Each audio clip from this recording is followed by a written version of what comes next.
Hello, good evening, and welcome to the Majority Show, Scotland's #1 politics podcast and chat, because you are part of the show as well.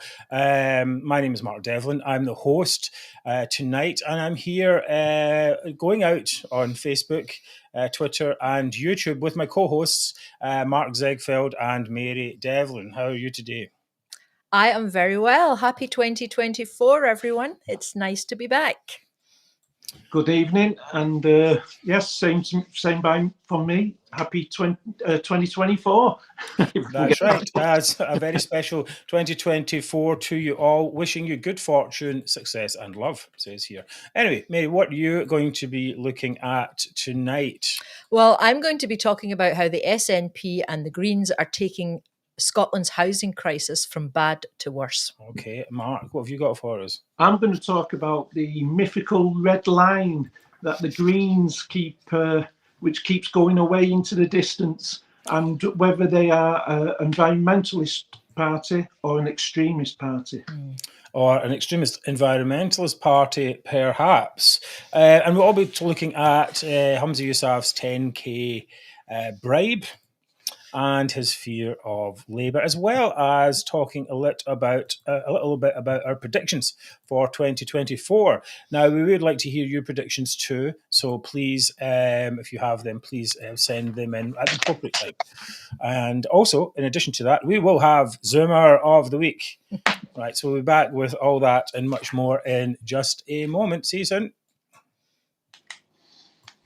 If I can remember what the thing is, okay.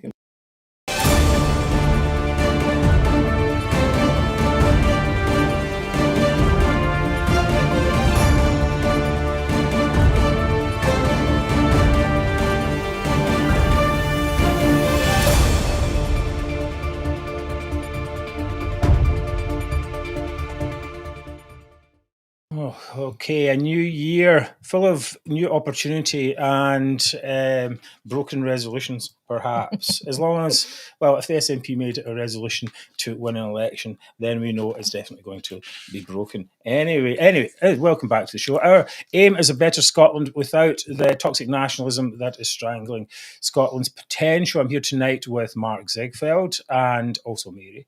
And we look forward to a great show. As usual, a huge thanks to our friends at UK Union Voice and United Against Separation, where many of you are watching from tonight. And remember, sharing is caring. And the #1 thing you can do is to like this show on YouTube. Even if you don't subscribe, please drop a like. And if you can subscribe, please do so. Increase our reach at the click of a button. And if you want to make a good start to the new year, if you received some pennies from Santa this Christmas, of course, you can go to the Majority Store, where you can get these fantastic Majority T-shirts, mugs, mouse mats, and all other kinds of items as well. For example, you're my favourite Zoomer T-shirt as well, which is a really good one. Okay. I don't have a link, Mary, sorry. We'll put that up somewhere. Okay. And as usual, I'll be managing the tsunami of comments. So please keep them short and snappy, and I'll try to get as many up on screen as I can. Thank you. Right. Okay. So we'll be back in a second to discuss the day's news.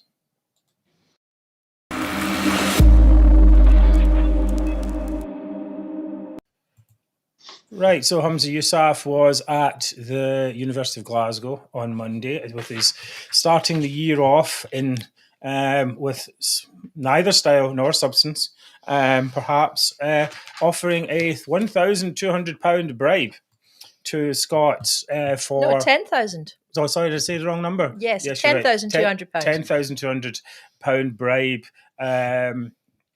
to try and entice people into voting for independence. This comes on the back of a report that says that from Resolution Foundation, which says that the UK's productivity is weak and wage growth is weak. Therefore, if we had the same type of wage growth as, I think it's France, maybe, in Germany, then the UK households would be £8,000, I think, better off. But this claim by Humza Yousaf was immediately denounced as fantasy economics because of of its misapplication, I suppose, is the best way to think about it, basically, because it doesn't ask some. If I actually went before the show, I went and read the original report, and you might think that in that there would be something that would support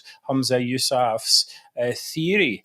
But in fact, for example, would you think that Brexit was bad for this report would say that Brexit was good or bad for the Scottish or UK economy. In fact, it says that Brexit wasn't even a factor. And the reason it's not a factor is because the UK has a service-based economy. And what they basically recommend is that the UK should pioneer new trade agreements with the likes of Singapore, Australia, Canada, Switzerland, and Japan. Can we really see an independent Scotland doing that? And of course, the report also said that ways to stimulate growth was to lower taxes. Now, can we ever see Humza Yousaf lowering taxes?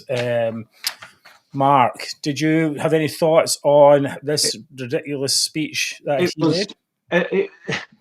Just the wording tells you everything. Right. We may be better off by £10,200. It could, if, it's all in the wording, and it's just absolutely pie in the sky as normal. Politics from, he's going back to the Sturgeon and Salmond years. He's going back to the tried and tested pie in the sky economic. He has no plan. He said before Christmas somebody coming out with an economic plan, and I think they've just sat there and thought, well, what do we say? What do we do? Because there is no plan. There was absolutely no details whatsoever, and his answers to some of the questions was comical. I watched a video of some of the answers he was giving, and he was looking at the floor. He could not answer any technical details of how an independent Scotland would look. It was let's go back to the Salmond. Oil will pay for everything. Yes, it's going to be we'll rely on the oil money for at least, and he said at least 10 years. Mm-hmm. But last week or the week before, he was talking about we can't rely on the oil anymore. We have to go away from oil. We need to be in renewables. Oil is destroying the planet.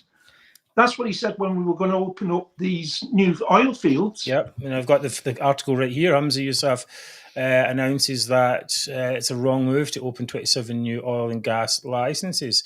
It's like speaking out both sides of his mouth at once. And what he said in this thing was that it would be a new industrial policy. It's kind of weird that you talk about that, considering the main thrust of the actual report was about the service industry and how UK was a service powerhouse. Now, I mean, does anyone really think that Scotland can become an industrial powerhouse? I mean, look at what's been going on with the ferries and so on. And he said needed a new industrial policy, and perhaps the first line of that policy should be: do not let incompetent nationalists anywhere near our industrial assets. And the second line should be, and that means the ferries. So, I mean, this is the kind of nonsense. They saw this. I'm pretty certain you're right. They saw this. This article here, Britain's stagnant economy is costing workers 10,000 a year, says think tank. Now, of course, this is only one of many think tanks. And then they said, oh, how can we make this work for us? Because we've got nothing else. There's nothing else in the pipe. So they didn't. I don't think they probably read it. They probably read the headline and said, okay, this is something we can use to bash Britain and say that we're great at the same time. And he's the way he said as well that UK were the poorest country in Europe. Well, far from it. We have issues. There's no doubt about that. We have issues. But if you look around, and I did when he gave that speech, and he was talking about the UK being the poorest in Europe and the poorest. He said that UK's living standards are abnormally low. Yeah, and the UK is the poor man of Northwest Europe. Yeah, well, I looked into this, and last year we spent £58 billion on foreign holidays. We had 1.7 million new cars were bought. We upped our productivity was up as well last year. We've got, what is it, 7.8 trillion housing stock worth of housing stock. We are not a poor country. We're the sixth biggest economy in the world. Doesn't the UK have the fastest growing economy in Northwest in the G7? Europe? Now, I looked at this, and Germany is at the bottom. Germany, France isn't doing that well. Well, they're expecting Germany to have a year-long recession. They're having strikes just as much as what we've had. They've got serious issues with their economy. It's not looking good. But this is the problem that Scottish nationals have, and the likes of Humza have. They concentrate on what's happening in the UK, and yes, we do have issues. We have quite a lot of issues. Of course we do. But if you look around Europe and you look around the world, since the pandemic, we're all having a lot of issues around. If you look at Europe, the EU is in a right mess. Yeah. Well, this is the problem. They're always cherry picking, right? They're always saying, here's the worst of the UK, and here's the worst of the UK, and we'll compare it to the very best of Europe. They take these three countries or whatever it is, they'll say, oh, Denmark is great. We love Denmark, and Ireland whenever it suits them. And they take the good parts. And then they say, well, didn't Ireland have a civil war that went on for multiple generations? Isn't Denmark? Well, who knows anything about Denmark, what their internal politics are like, what their strife is, how their immigration situation is in. That's just a blank canvas. Nobody really knows anything about that. And so they're trying to just say, oh, happiest country in the world. Well, we don't know. I mean, somebody says it's happy. Who knows who's happy? Maybe we like not to be happy. So it's but it's not. The thing is, this just idea that they have that they go, oh, small countries with 5 million population, they've been successful, they've been independent. Well, as one of their economists said, it took Denmark 800 years to become Denmark. Right. And what we've had is 800 years of being the UK. Well, 300 years of being the UK. But realistically, we've had all the history and shared stuff before that as well. And I mean, that includes the conflict. Conflict is part of our history as well. So always cherry picking, the things. They're not talking about, other small countries. Cuba. It's a small country, not doing very well. And many other small countries you could name. I mean, I have a huge list of them. I don't know how Estonia's doing, or Latvia, or any of those ones. Well, they try and, each country has its own issues. These countries may have come out from communism. They may have rejected nationalism to some extent now that they're doing the thing and they've got a proper two-party system. They might not have a two-party. You don't know. So this cherry picking is so incessant and tiresome as well. But one thing I wanted to point out was this idea that it's always about the money with nationalists, because, I think nationalism is a movement based on greed. And I always thought that since the 1970s when I was a kid. And I heard this, it's our oil. And I was just like, well, even then I was like, no, it's not our oil. And that's just greed for that. But they never, I actually think that they think that their opponents are also motivated by money. So they think that this type of appeal will give you more and more money, more and more freebies and stuff, and that will bring you over to our side. But I think their opponents are actually motivated by other things. I'm not motivated by money. It wouldn't matter how much money you gave me, and I'd like some money, but it wouldn't matter how much you gave me. I still wouldn't vote for Humza Yousaf and it would to break up the UK. And the reason I wouldn't do that is because we have a shared history here.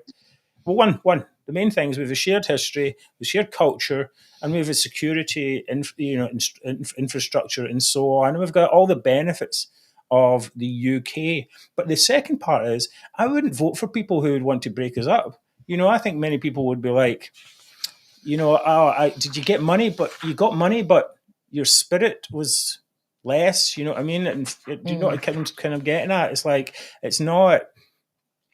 I'm not going to sell myself so easily, Mary. The sum of the whole is not just about the money part, is it? It's the whole, spirit of being part of the. We are all on an island together. Well, it's not just, and the other part is, it's like, he's not going to pay them, give us the money anyway. No, you'll never get the breakup. First of all, the breakup of the UK is going to destroy the economy of Scotland. right? Of course. And destroyed and hurt the economy of the UK as well. So that's the first part. You've got to deal with all that. We're running a deficit already. How are they going to pay for that before they even get to the plus 10,000 and this possible civil war and the possible other things that could, millions of other possibilities that could come along the way beforehand? And they've no idea how to invest in the economy. No. How to grow the economy. There's never a single plan which is about growing the economy. Well, they don't. The only thing they can do is tax more. Well, the Greens specifically say they don't want the economy to grow. That is their party's. Patrick Harvey said it, and it's on the video. You saw it. So they're saying we don't want economic growth. So they're pulling the tail of the SNP. So SNP is like, we're not going to do that. So it's just this whole idea that we're getting money from Westminster and it's being redistributed and given out as freebies to pay people who don't value the shared bonds that we have. It seems a bit much, Mark. But it's pure ignorance from what I can see, because we get this all the time. You hear we send all our money to Westminster and we don't get it all back. Jersey's just it's rubbish. It doesn't mean anything. It's Westminster plan, and these people actually believe this. They don't understand that we actually get between 15 and 20 billion more every year to pay for our public services. That money's got to be found in independence, and the only way they can find that is by upping tax even more. So, well, that's the way that's their idea, but I mean, really, they should be focusing on growth, right? Well, it says, as Craig says here, it's well established you can't tax people to prosperity. You need economic growth, and they've got no idea how they could possibly achieve that. An independent Scotland would have to be competitive with stars England, and how can you be competitive with your closest neighbour if you're going to tax more? Because it's quite obvious people are just going to say, well, I'll travel 100 miles and I'll just go to England. Yeah, and people do. Of course they do. We've had now. I mean, they were actually saying over the holidays when someone said because the higher taxes would force people to move to London. Well, that's true. A lot of young people would move to London and move to London anyway. It's just another excuse to do that. Young people who have not started in their career. Now, they might say, okay, if you've got a house and stuff, you won't move to London because it's more expensive. But you could move easily across the border. You can. There's loads of places, nice places. Yeah, there's places in the north of England that are same price as Scotland. So it's just, and most of Scotland does live within 100 miles of the border. Yeah, so most of the people. Well, that's true. Anyway, so it's not that difficult. I mean, that's the thing. I mean, it's not like we're not Humza Yousaf's whores will do anything for money. That's what I think. It's like it's not about that. It's not about the money, I think, and just this. It seems very unseemly. Just offering more and more money all the time. What's the next offer going to be? 100,000 and a free bike. Well, they offered the free bikes already, and the free laptops, and the free bus travel, and the free whatever. After a while, it becomes meaningless to the people getting it, and also people who are paying for it have to get a bit upset after a while and say, "Well, I don't want to do this." It's that kind of politics, though. It's that kind of politics of, well, we know that it would be a financial disaster, so what we'll tell people is the opposite. Because we can't tell them the truth, because we know we'll lose votes or people won't vote for independence. So what do? We'll go the other way and we'll say we'll be prosperous on our own.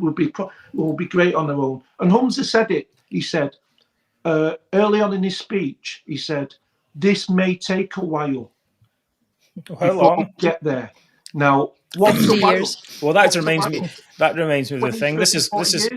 This is a sacrifice that I'm glad you'll make for me, that type of thing.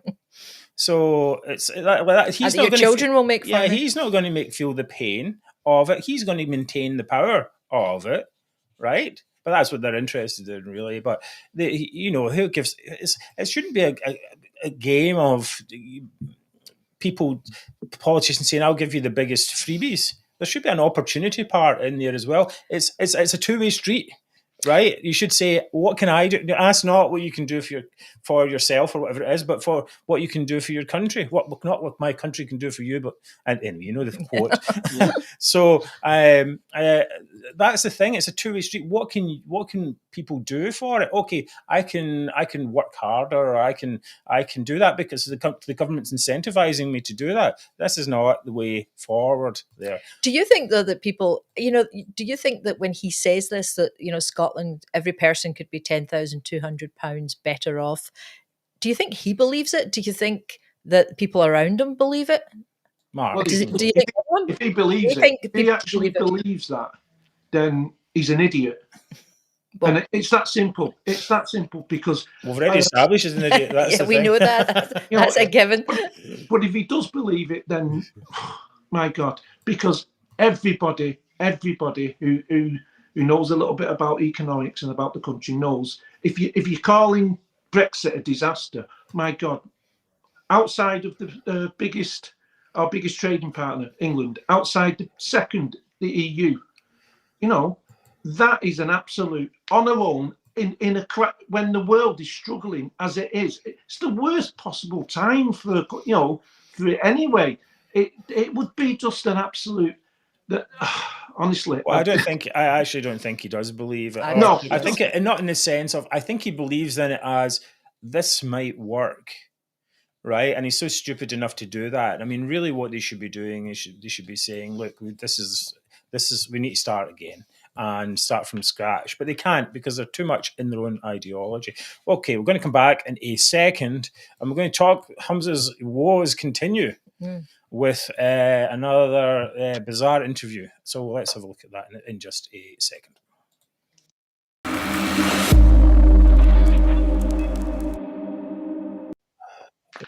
Good to be back with you. We've got a lot of people watching tonight, so that's really great. Thank you for coming on the show, and thank you for all your messages so far. Buy a t-shirt. Okay, anyway, yesterday Humza had a bizarre interview with Representing Borders where he said that Keir Starmer does not need Scotland to win the next election. Let's have a look at this one here. He said, let's not beat around the bush. Keir Starmer is going to be the next Prime Minister, barring a catastrophe. So you've effectively said Labour's going to win the next general election.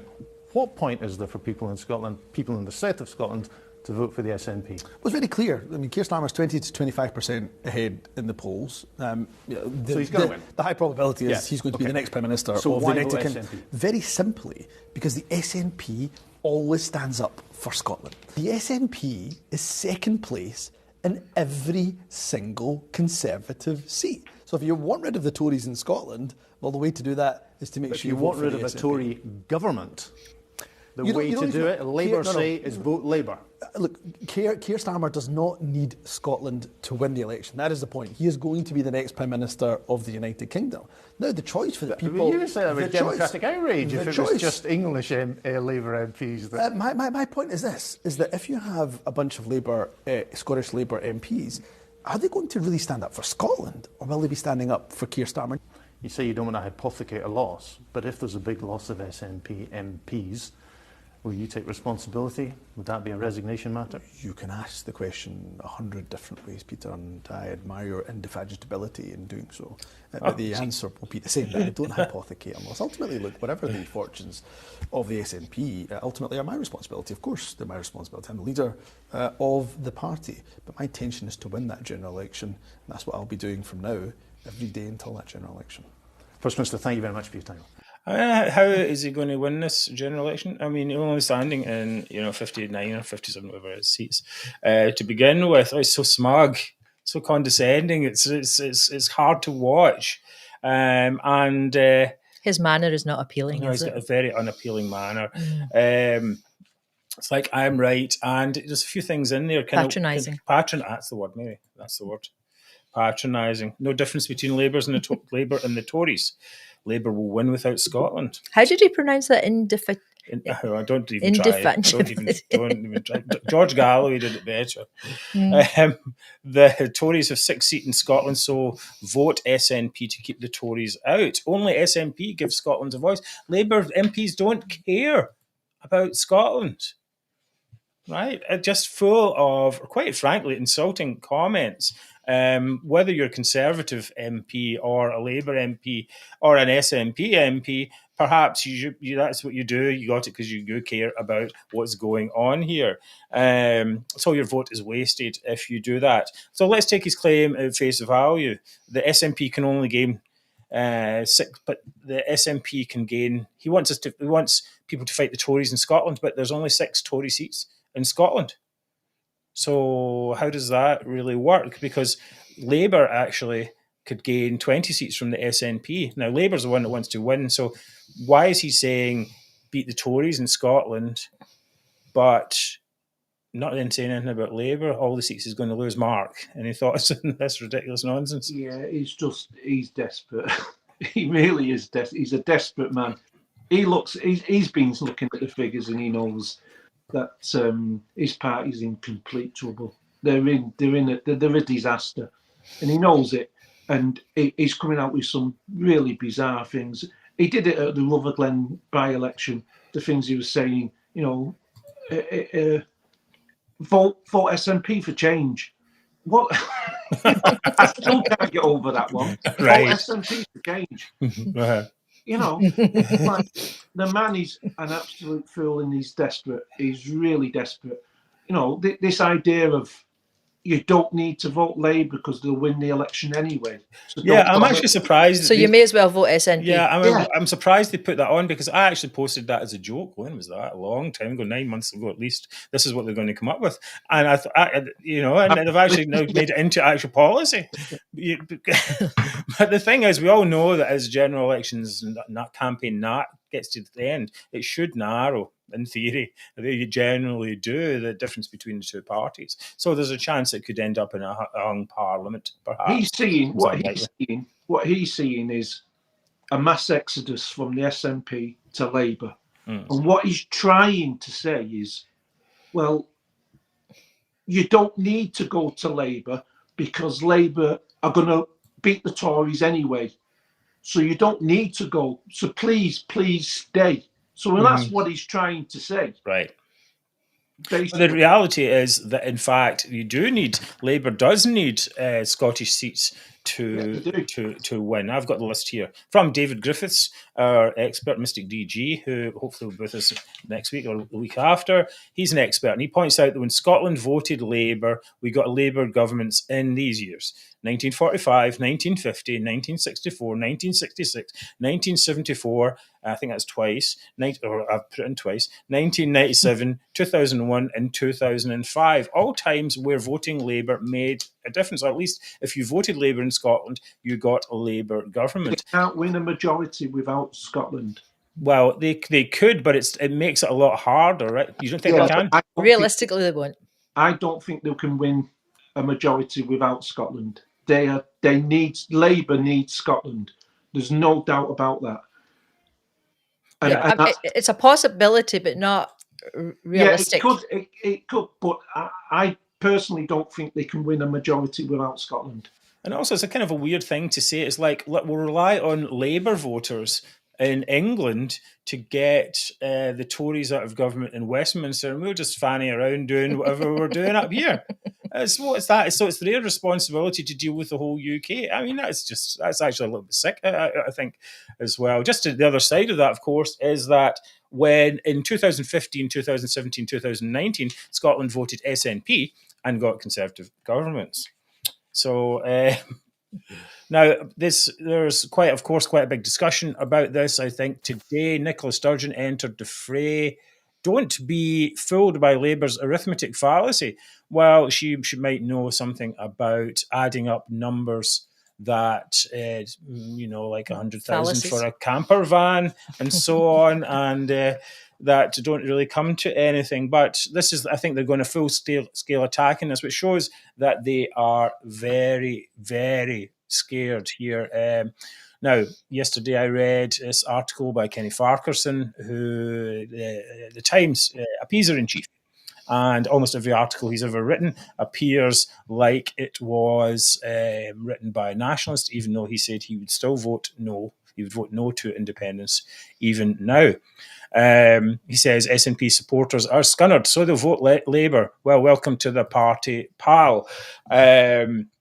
But in that, there's still an implication that they would go back to voting SNP in the Scottish Parliament elections in 2026. But I really don't understand why that would be possible. I mean, okay, let's say, well, you've just decided to vote Labour. You've got a Labour government in the UK. You've defended that decision to all your Scottish nationalist mates who haven't changed over yet. You've entrenched your view.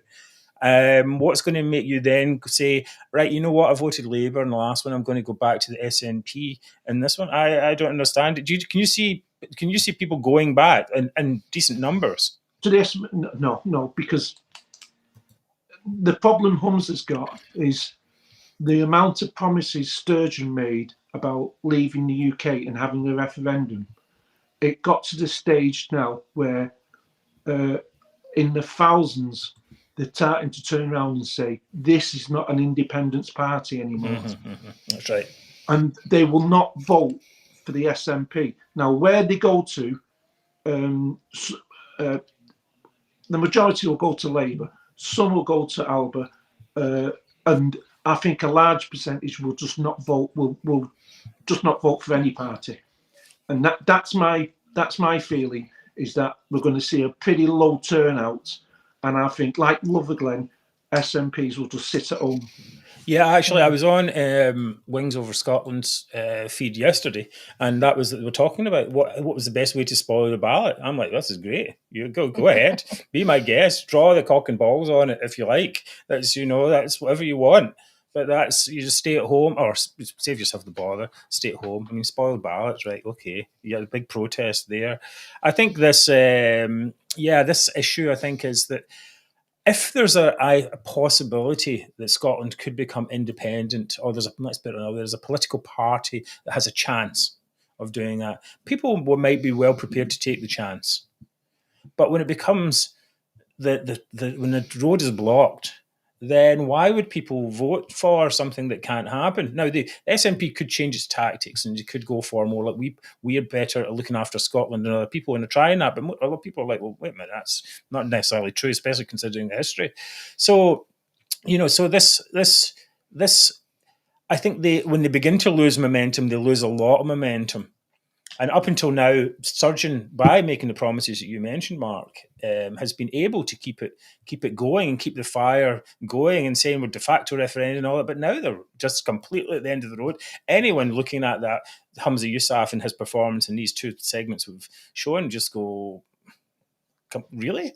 I mean, any sensible person, not to say that, there are sensible nationalists, well, sensible in that sense of how they're going to vote next. So, it seems like a real dead end. I think the issue he has is people see what happened with the court case and they think, right then, our route is blocked to independence. So what are we voting the SNP for? And then they look and think, well, look at the state of the country and look at what all the investigations and all the mess, and the Greens, especially the Greens in government, and they say, well, do we really want to put up with that and not get any chance of an independence referendum? We might as well vote for Labour. Well, and not get the Tories out. Now, here's an interesting comment from Pete Linfield, who says, Humza Yousaf is afraid of Scottish Labour MPs representing Scotland as part of a UK government. This will undermine his argument that Scotland isn't represented in Westminster. Yes, and it also undermines the argument that Scotland doesn't vote for... doesn't get what it votes for, because if you do vote for Labour, then you get what you're going to get what you vote for. And they can't ever say that and use that in the next one. Of course, they'll continue whatever grievance comes next. Now, it's got a little short note on hung Parliament. Of course, there's part of the strategy is to try and get hung Parliament and try and get some concessions out there. Labour has already said that's not going to happen, and I think it's pretty much believable because they've got all the momentum on their side. I can't see them in any way offering the SNP any concessions at all. Basically just say to them, right, okay, go and vote with Labour. Go and vote with the Tories, sorry. Yeah. So that's pointless, I think. So they're really just a dead end party, but they'll be hanging about for a while. Coming up, Mary's going to talk a little bit about the housing crisis, and Mark is going to talk about the red lines, the Greens' red lines. So we'll be back in just a second.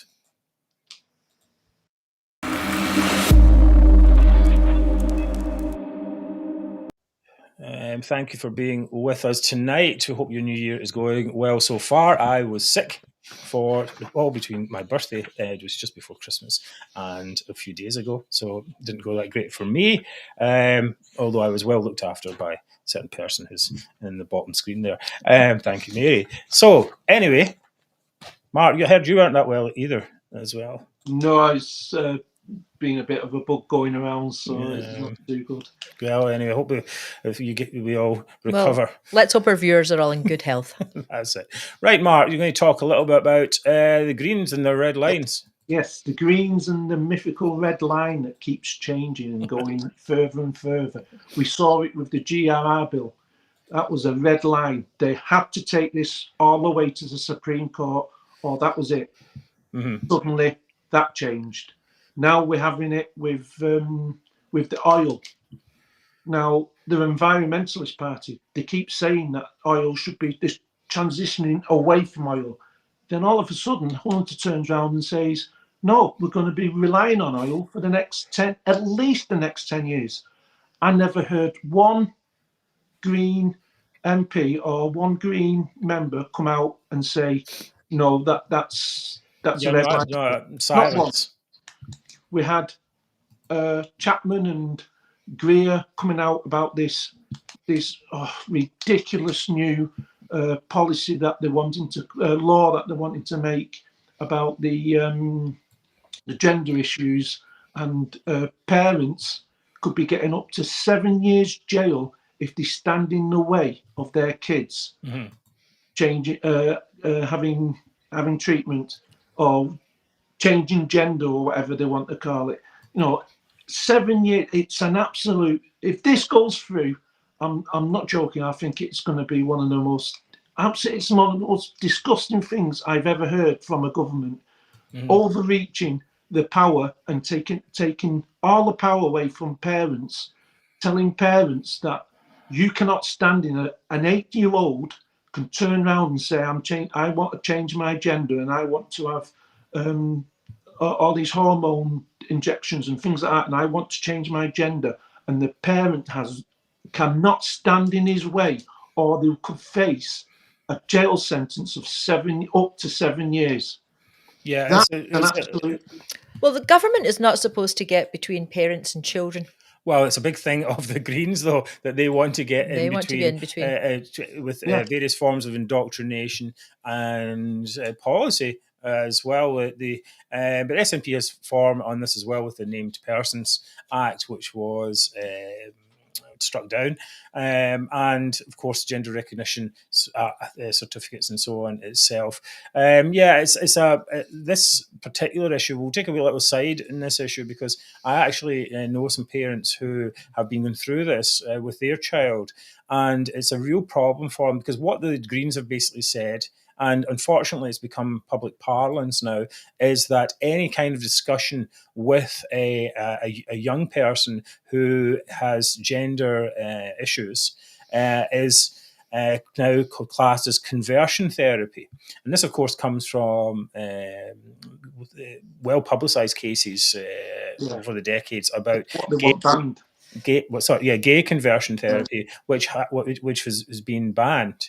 But this is a different issue here because what we're talking about is medicalisation of children. And one of the big issues that these parents had was that they couldn't get any advice. And it went like this, basically.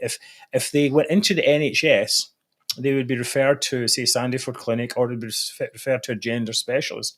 And that person would be completely into the gender ideology. They would be what they call the gender affirmative care. So pipeline. So basically a pipeline for that child. As soon as the parents given them handed them over, then they would on a medicalisation, gender affirming plan. And So parents are like, well, okay, what's the alternatives? Because they might want to know what's caused this issue, because research shows that could be caused by autism. There's a big link between autism and gender dysphoria, trauma, socialization, and so on.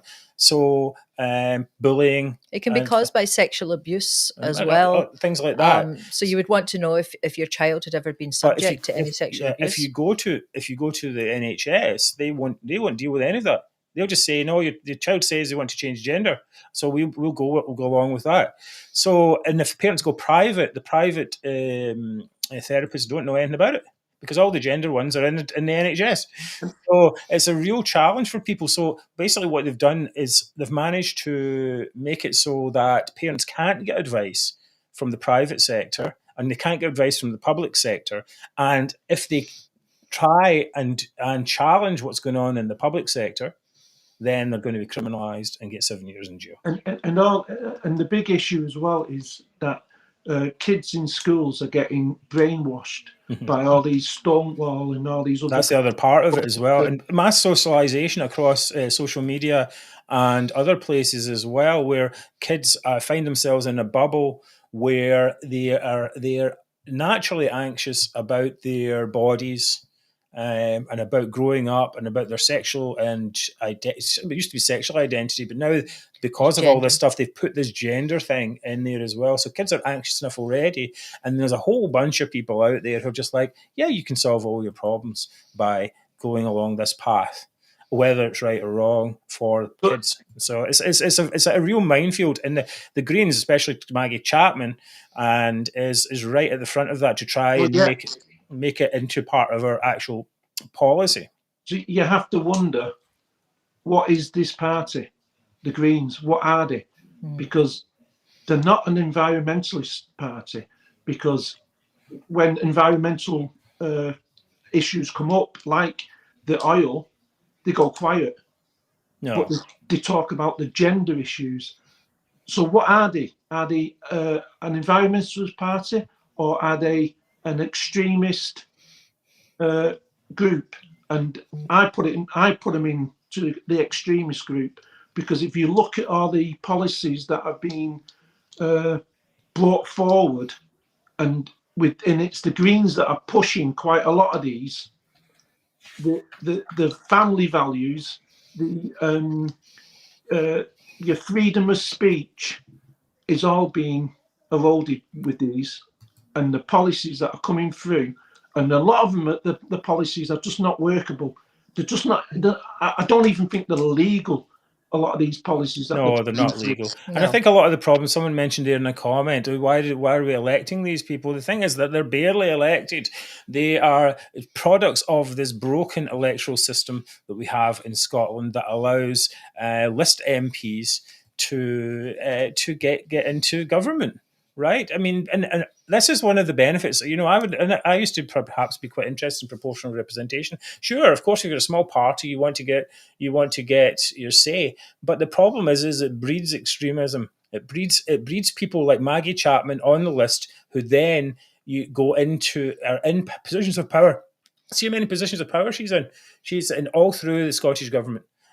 She was in the Smith Commission. She's in every commission and every committee. Yeah, all this, and making policies and making these consultations. Less than 1,000 votes. But yeah, and that's right. Less than 1,000 votes. Right, that's right. I think Slater got something like 800 and odd votes. He came fourth. Right, yeah, exactly. So we've got these people, and this is what happens now. So, you know, at least in the first past the post system, we've got the best person that we voted for here, and we've got the person who appealed to the widest range of voters, which means they're not generally extremists. Now, of course, there are some extreme people, but they're not selected in the list by a party. I mean, you think about it as well that higher up the party, the Green Party, is selecting people. Oh, we want this policy, so we want this person on the list. Then we want this. Then we get them in, and then we'll push this way. You know, it's like it's anti-democratic and tyrannical to some extent, I think. So we really need to fix the thing. But I mean, it is ridiculous that they're just completely silent. Brian Souter, someone put in the comments there. Brian Souter, who was against Section 28 thing in the 80s, 90s, and who gave the SNP loads of money. Now they're talking with him again. Greens haven't said a word on it. Right? Yeah, he had a meal with him, didn't it? Humza did had a meal with him, and he said he didn't talk about funding the party again or bringing come on, that's the only reason he was there. I mean, that's the only reason you go there. Yeah. And they've no money anyway. It's only the dead people that are giving them money now. But then again, that shows you how desperate they are for money. Mm-hmm. They're going back to they've got the begging bowl out, and they're going to individual. Yeah. And Humza says, I've been talking to a lot of people. Of course, he's talking to a lot of people because they need the money. But I can imagine, and I'm pretty certain, most of them are telling him where to go.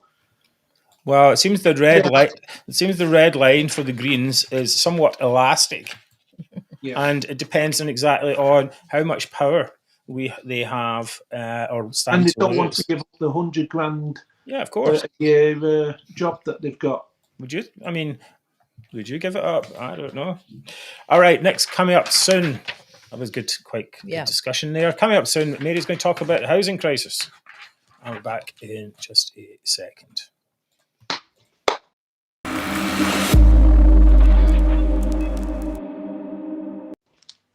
Right. Okay. So, Mary, you're up. Okay, thank you. So last year, Glasgow, Edinburgh, and Argyll and Bute councils declared housing emergencies because of a lack of housing supply and record levels of people in temporary accommodation. The latest official figures also show a 30% drop in the completion of homes for social rent, which makes it completely baffling then that slipped quietly into the Scottish budget for 24-25. Last month, Shona Robinson announced a brutal cut of almost £200 million from the Scottish Government's affordable housing budget. In effect, they have sliced a quarter of the fund to build affordable homes. And this cut it's going to worsen poverty and undo some of the other government efforts to try and tackle the poverty. Now, ironically, at the same time that this warning was being issued to MSPs on Holyrood's Finance and Public Administration Committee yesterday, SNP Glasgow East MP David Linden, he was in Westminster attacking UK ministers for their economic policy on social housing. Now, there's an organisation called the Joseph Rowntree Foundation, and they're saying that the blame lies directly at the door of SNP Finance Secretary Shona Robinson, saying her draft budget cuts the affordable housing supply programme by over 30% next year. So if we remember, now the housing crisis is something that I'm keeping an eye on. I keep reporting on it regularly. We brought attention to the fact that last year, the SNP Green administration, all along, they're promising there's going to be 110,000 affordable homes. And I'm not exactly sure. I think it was a decade ago that they promised there was going to be 110,000 affordable homes, and they keep moving the timeline of when this is going to be achieved by. But they're still saying it's going to be done by, now they're saying it's going to be done by 2032, which is 8 years from now. So in the last 10 years, they've only built 47,000 homes. Right. Now, if they kept building homes at the same rate, it would take them another 13 years to just reach that target. And now the Scottish Federation of Housing Associations is saying that the 110,000 homes is just an impossible dream, like so many of their other dreams. So now they can't meet the targets. And if they're not going to be able to build new homes, then who would you normally be relying on to supply, where people are actually going to live? So normally you would expect that they would then be like, oh, well, we can't build new affordable homes. So what we'll do is we'll rely on landlords. Oh dear.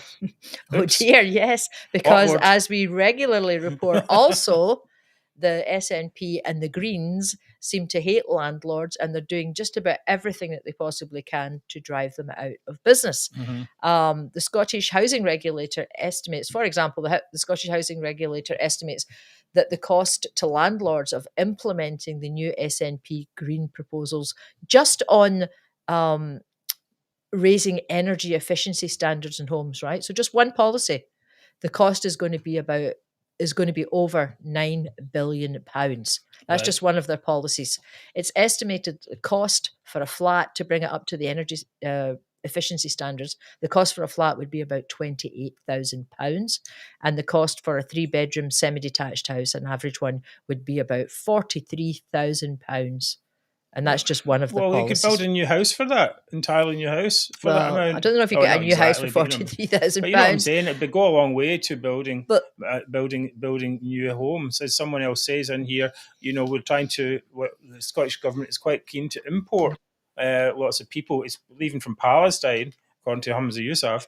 Where are they going to put these people? Of course, this is an issue across the entire UK. It's a real problem. But I mean, it's just this. This thing is driven by the Greens. This green energy stuff costs us thousands and thousands, and what? So it saves a bit of energy over the lifetime of the house. Okay, but you're spending so much money up front, you might as well have made another house that's slightly less efficient. This is the thing, these efficiencies. Well, how many people do you think in Scotland who own a 3-bedroom semi-detached house have an extra £43,000 that they can spend on just reaching the energy efficiency standards? No, it's nonsense. It's absolute nonsense. Really nonsense. Now, the Housing Association are saying that if they have to fund this, they'd have to put rents up by 80%. 80%, 80. Right, okay. It's absolute ridiculous nonsense. And what's so angering is this is the kind of thing that we're having to waste our time on. Think how many people are involved in wasting their time on this. Most likely it's never ever going to happen because it's impossible. Rents have been going up as well. Last year, rents in Glasgow went up by 22% in 1 year. Yeah. And Greer says, well, we're doing this so it's affordable. We have affordable rents, but it's doing the complete opposite. So that's the landlord part. I mean, the news really is that Shona Robinson has cut the affordable housing budget by £200 million by a quarter, and it doesn't seem to have been mentioned very much in the news. Yes, but it was inevitable because they've got to find 1.5 billion black hole. So they had to do the savage cuts over the next couple of years. I don't think people realise how savage these cuts are going to have to be.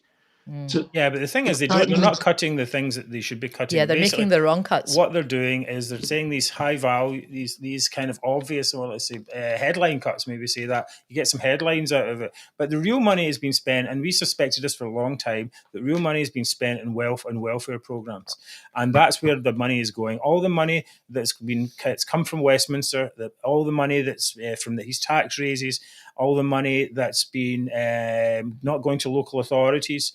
It's not. Some of it's going, of course, to these, 200 million here and 200 million there, free bus passes and all that.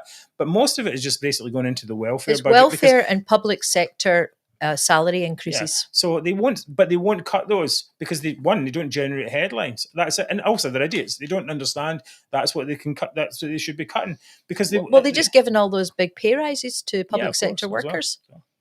They didn't want any threat of a strike, so rather than do that, they just gave them what they wanted. And now they can't afford it?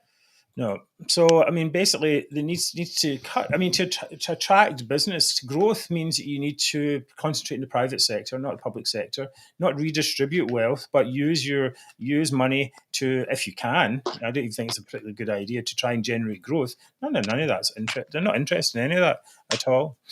Right. Okay, we'll be back in a second with our predictions for the year.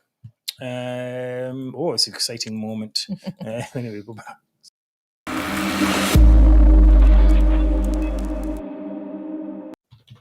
Right, so because we've got these predictions, the show will run a little bit longer today, probably 10 minutes over. We'll see how we get on, because still got Zoomers to come, so we hope that you will stick with us. Well, let's try and get through both sections fairly quickly. What are your predictions? This is important.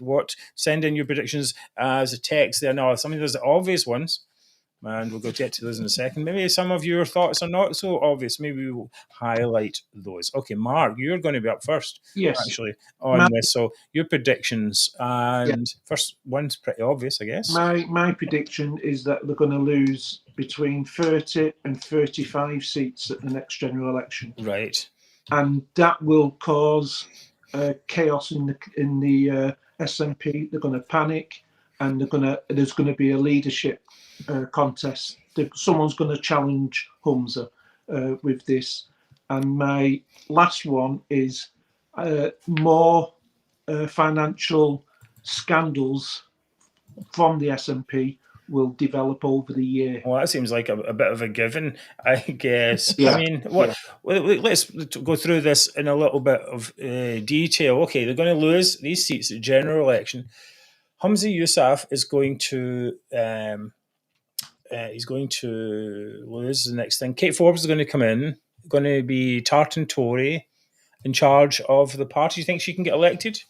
I'm not 100% sure that it's going to be Kate that will develop as a challenger for Humza. Who else do you think's in the running, Mark? I'm not sure. There's a few, but I'm not 100% sure who. But I don't think it'll be Kate, because I think she's been hurt quite badly with the last leadership campaign.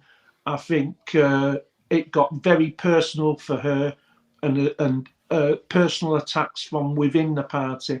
So I think she's going to be in the background and maybe getting one of the bigger jobs, and she's going to back somebody else. I'm not 100% sure who it's going to be that'll challenge Humza, but there will be someone. There is someone being lined up. I'm sure of that, because I think they're living in a bit of a bubble at the moment, and I still think they think, well, yeah, we win elections, people will vote for us. They'll turn around and they'll still vote for us at the general election. It's not going to be a problem. But when they do lose between 30 and 35 seats, it's a big number. They lose the short money, which is, I think, £1.2 million. Yes. And then they'll start thinking, are we going to lose Holyrood? Are we going to lose the next Holyrood election? Because that's what, that's the way the trend is going. And they are going to panic, because that's the big one. If they lose the Holyrood, they're in. That's it for them. Some comments are coming in saying Mhairi Black would go for First Minister. In fact, we've got this already queued up. Here it seems to be a prediction, but she can't become one unless she becomes an MSP. So she would have to go stand in a by-election. They've got 2.5 years to put her into one of the seats. I suppose they've got that time. And of course, they can go on the list. And again, another problem with the list, if she was had to go up in the constituency, well, maybe she won't win the constituency. Who knows? Again. So had some quite amusing comments coming up there. Many people thinking as well that Kate Forbes won't run for that position. It's a bit of a poison chalice. Anyway, it was a poison chalice that Humza took from Nicholas Sturgeon, and now he's going to pass it on to the next person. Party, as I mentioned before, that can't achieve its main goal. Where has it got to go? It's got nowhere to go. And as it gets less, people see, well, how can't get anywhere, so it'll get less and less and less. Hopefully we'll be back to the 5% nutters and a few stray drugs that it used to be. The issue as well is that how much it's going to cost them to run a general election campaign, and they've no money, and they've already, they're already skint, they're already struggling financially, and then you've got the general election on top of that. They're going to be. I think they're going to be come May, June, or when the election is. We're talking it maybe even later than that. Come that time, they're going to be I think they're going to be in a panic. Yes, that bubble's going to burst. Oh, yeah, of course it's going to be. I mean, they've got a lot of bravado now, and we've always said that they can have as much bravado as they like, and all this. Oh, we're 54% in the polls. A lot of nonsense, and they're clinging on to that hope. But are they going, when it actually comes to poll results? That's the true test. And they're going to get hammered. And they're going to get really hammered. Okay, that's my prediction. Oh, okay, Mary, you've got a few predictions. Okay, so I agree with everything that Mark has already said. Oh, that's a good policy. Mm-hmm. And then my overall the things I tend to talk about is I believe that the services in Scotland will deteriorate even more alarmingly throughout the year than they did last year. I think the housing crisis will worsen. It will become really, really bad. Police shortages will become dangerous. I think the health service will decline much further under Matheson. We're already seeing headlines about the waiting times and everything are getting worse and worse. No new ferries will be launched. More and more of our existing old ferries will be out of service. And I think this summer is going to be appalling for people going back and forward to the islands and the Highlands as well. I think councils will be forced to announce terrible cuts. I think people are going to be shocked at the kind of cuts that councils are going to have to make, that they're being forced to make. And the only thing that's on the way up in Scotland is taxes. Well, that is true. I mean, there was that thing the other day. Basically, it seems like Jeremy Hunt is going to cut taxes before the general election, as you do. And Humza said, no, we're not going to follow that. So the tax disparity is going to become bigger and bigger between Scotland and the rest of the UK. And at some point, that is going to be unsustainable, I think. And the calls for tax harmonisation, I think, is a key word we need to start building on. That's my prediction, I suppose, is that these calls from people like us and other people in Labour, in Lib Dems, and all the pro-UK parties are going to start really saying, what is going on here? This devolution experiment has been a disaster, and at the very best, we need reform for devolution, and at the very best, we should abolish devolution, abolish Holyrood. But at the very minimum, we need reform of the electoral system, so it doesn't get extremist Greens in. We need reform of the powers that this government has. We need more safeguards to stop it running as a parallel government or an alternative government to Westminster. This is not what it was set up for. It was set up to provide better services for the people of Scotland. So my prediction is that those themes will grow throughout the year, on the back of what Mhairi has said. People look around and you do see declining services. You see the local library shut. They're like, well, wait a minute, why is there a bike lane here? Why do you spend 200 million in a bike lane instead of our library here that's part of our community, or the roads or the potholes and stuff like that? And people just at a certain point are going to be like, is this worthwhile? And I think there'll be more and more momentum towards that as we get through this year, and we hope to lead some of that as well. Okay. Thank you for sending your predictions in there as well. We'll see how it all turns out. We didn't do this last year, so we'll have an idea next year how we end up. Yes, continued decline, Neil. That's true. That's irrespective of whether Labour gets in to some extent. And yes, abolish it. Yes, indeed. Okay, things you can do right now to support the show. You can make a donation to the Majority's 2024 crowdfunder. That says here. So that would be great. You can also post a super thanks or super sticker. Please go to the Majority's website. You can make a donation there. And I think you can just go to, I'll put the link up anyway. That's the easiest way. That's right. You can buy a t-shirt or a mug or a mouse mat. Many different designs. It'd be great. You can subscribe to the show on YouTube, or very minimum, please do like the show. Liking it is the number one thing you can do to improve the situation. And you can do all of the above, which someone changed the text here to say, which makes us feel worthwhile. Was that you, Mhairi? That was me. Which makes us happy. It used to be like, coming up, it's the moment you've all been waiting for. A little bit later, it's the highlight of the week. It is Zoomer of the Week.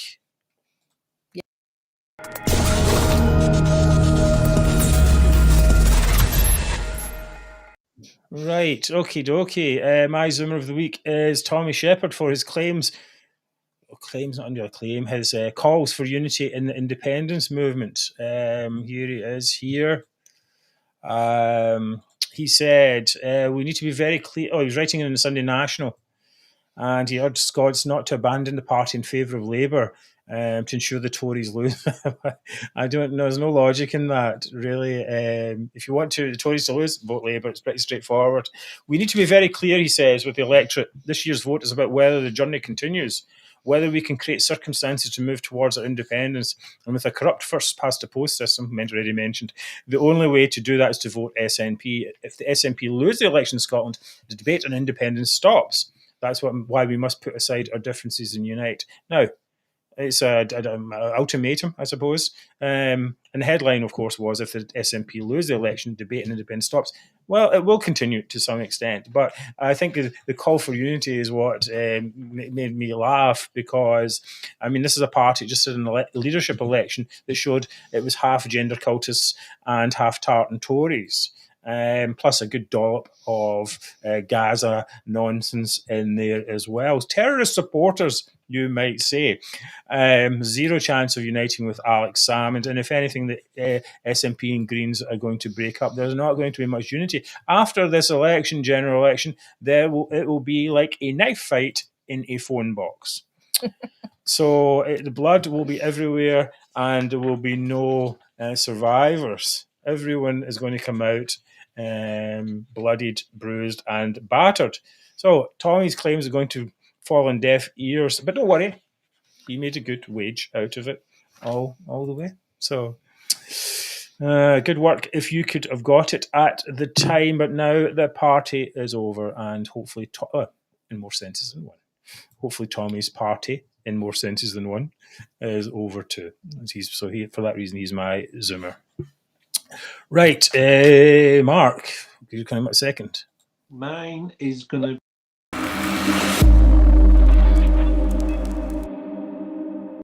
I did the wrong one. Hold on.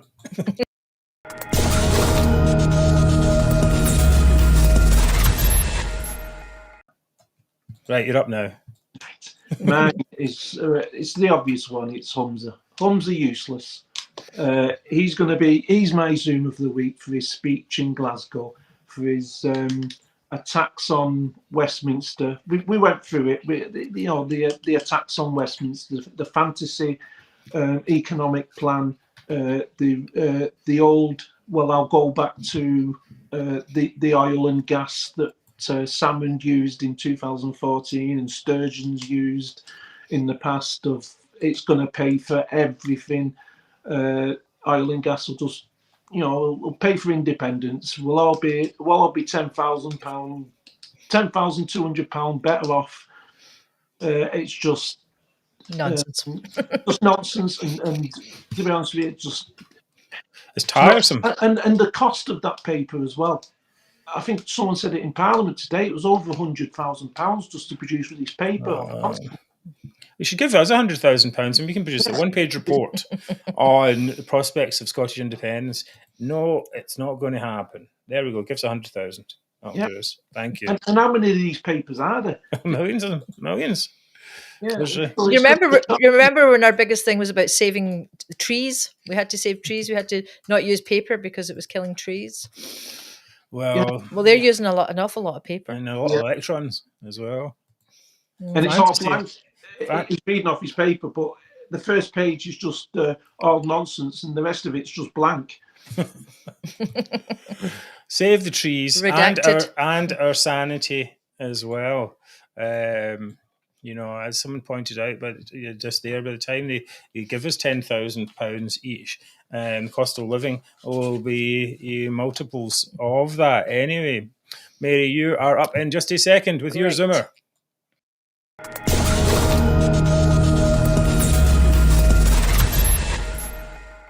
Okay, I have a bizarre story. Oh, really? A missing fragment of the Stone of Destiny, the Stone of Scone, has been found in a cupboard at SNP headquarters. And why not? So my Zoomer of the week is Alex Salmond, who says he was gifted it in 2008. So we're talking 15, 16 years later. Right. He'd put it in a clear box. He had it put in a clear box in the back of a cupboard. This chip off the old block was initially feared lost, but it's since turned up. And presumably it's been in there for 15 years without anybody mentioning it. well, as we all know, it's one of Scotland's most important cultural artefacts because it was used as the coronation seat for Scottish monarchs for more than 700 years. And then it was down in England. Alex Salmond said that the fragment was handed to the SNP for safekeeping.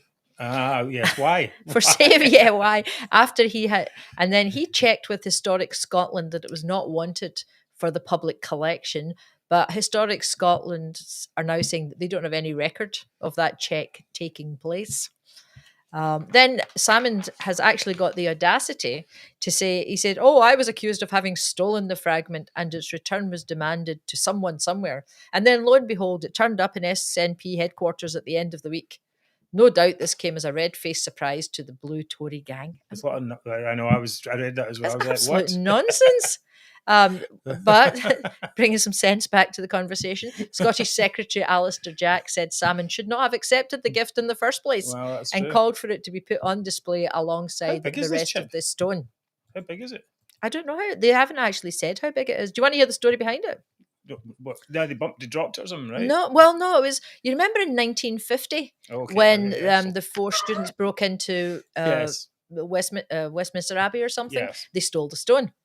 Well, the son of one of the guy who funded that heist, he's the one that gave it to Alex Salmond. Oh, really? Professor Sir Neil McCormick. Right. So he gave it to Alex Salmond. So they must have broken the stone. No one's gone on about how the stone has actually been broken. Right. So it was broken. A chip has come off it when they were stealing it, I presume. And then the son has decided to give it to Alex Salmond, who puts it in a cupboard in the SNP headquarters. I mean, it's not even it's a proper artifact. It's like keeping a bit of the what's the word? Wouldn't it be great if it was like the temple? What's it called? The Ark of the Covenant, and they opened it up, and then all the Scottish nationalists' faces went whoa. They all disappeared.